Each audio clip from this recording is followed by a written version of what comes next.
अपना बचवालों के साथ जन्म लो, उनसे सीखो कि क्या होती है एकाग्रता।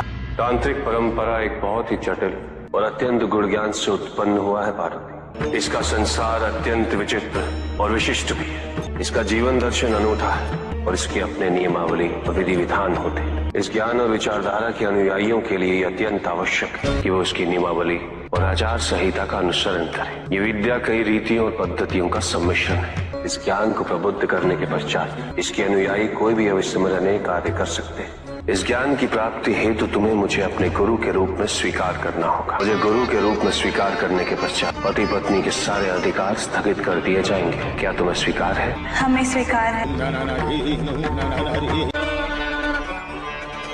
तंत्र विद्या कई भागों में विभाजित। इसमें शीर्ष स्थान भैरव तंत्र का। इस विद्या की प्राप्ति आवश्यक ही नहीं अपितु आगे के ज्ञान तक पहुंचने के लिए अनिवार्य भी। तंत्र विद्या का महाबली शस्त्र है भैरव तंत्र। इस विद्या को प्राप्त करने के पश्चात सूर्य को भी निस्तेज किया जा सकता है। भैरव तंत्र को प्राप्त करने का एकमात्र मार्ग है एकाग्रता। यदि किसी कारणवश एकाग्रता खंडित हुई तो ये विद्या सौभाग्य के स्थान पर दुर्भाग्य के कुछ प्रभाव को उजागर करने लगेगी। आओ अब तुम मेरे साथ मंत्र उच्चारण करो।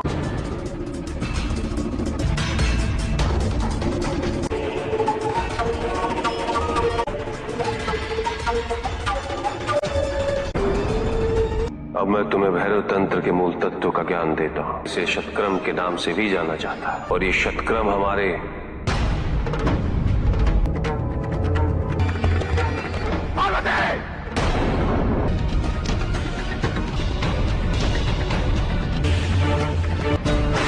हमें क्षमा कर दीजिए स्वामी। तंत्र विद्या के ज्ञान में क्षमा का कोई स्थान नहीं होता पार्वती। त्रुटि होने के पश्चात दंड को स्वीकारना ही पड़ता है।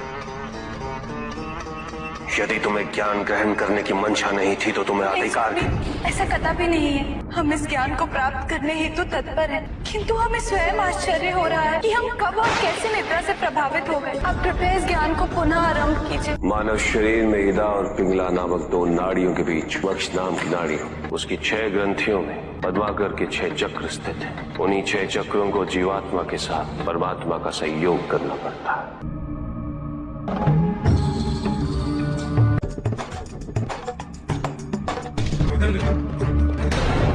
और इसके पश्चात